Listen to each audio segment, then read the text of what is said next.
was when Paul said that we are all under the power of sin. The term that he uses there is a legal term. It's, in essence, he's declaring our citizenship.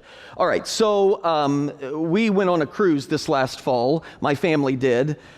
That was a disaster. But anyway, just the germs everywhere. And Addie and we always had them using, if you've been on a cruise, they've got the sanitizer everywhere that you use. And our kids are so dumb. They'll put their hands under it and they'll rub them. And then the next thing you know, they're dragging their tongue along the railing. It's the most unbelievable thing that I've ever seen. But anyway, to go on this cruise, since it left the country, we had to have our passports. And I don't know if you know this, but the passport system is universal, like it's international. Everybody's passport, depending on the country that you're from, will look the same. It'll have your picture and your credentials. Now, if you're from a different country, it won't say the United States, but you get how the passport works. That is in essence what Paul is saying right here. That we all human beings possess a kingdom license. We belong to a kingdom. And your kingdom is either stamped on your passport, poof, under sin, or poof, under grace.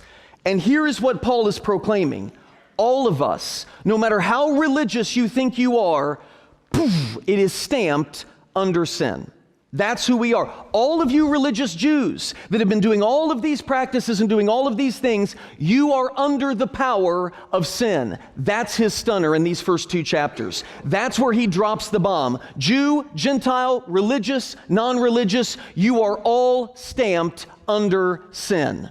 And there's a great deal of pushback that the religious people have to that. They don't want to be lumped in with all of these people. I want to point out to you what Paul is not saying. He's not saying that we all sin as bad as other people.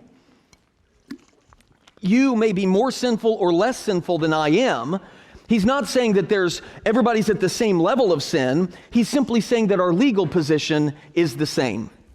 See if I can illustrate this to you. When I think of sin, I think of the state of California. So let's go to the state of California here in your mind. You know it's true. So we're out in the state of California. I don't know if you're aware of this, but in the state of California, you can go to the highest point in the continental United States. Now, I understand Mount McKinley in Alaska, even though they just renamed it. What did they rename it? Does anyone know? Denali, yeah, okay, so Mount Denali is the highest point in the United States, okay, but I'm talking the continental United States, the contiguous 48 states. You with me? Highest point in those states is Mount Whitney. It's 14,485 feet above sea level. You go a few miles from Mount Whitney, and you can go to the lowest point in the continental United States, which is Death Valley, 282 feet below sea level. They're not that far from each other.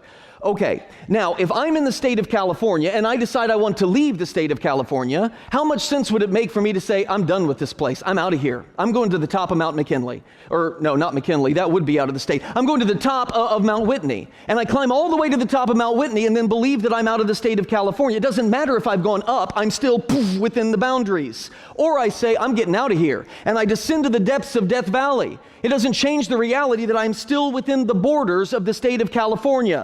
That's what Paul is saying. Your deeds may take you to the mountaintop of human behavior, or your deeds may take you to the pit of Death Valley, but guess what? You are still within the boundaries of sin. You're still under the power of sin. You haven't left that, and your deeds have no ability to get you across the border.